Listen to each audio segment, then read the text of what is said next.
Hello there, welcome to the Quilt Block Studio.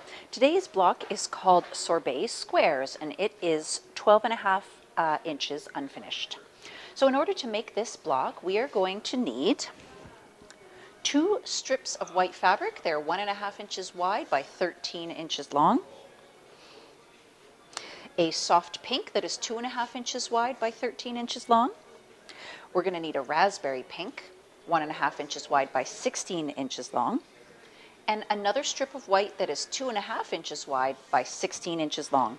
Lastly, we're going to use 4 squares of orange that are 4.5 inches square.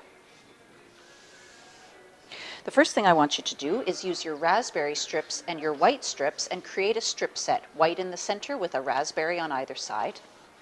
You're also going to create a second strip set with the 2 narrow whites and the lighter pink, again with the 2 whites on the outside.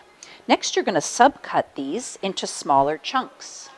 From this strip set, you're going to cut chunks that are 2.5 inches wide. And from the raspberry strip set, you're going to cut chunks that are 1.5 inches wide. Next, we're going to join these into a funny little 9 patch. Once you have those all joined together, you're simply going to join all your squares together and you will have a finished Sorbet Squares block. Have fun!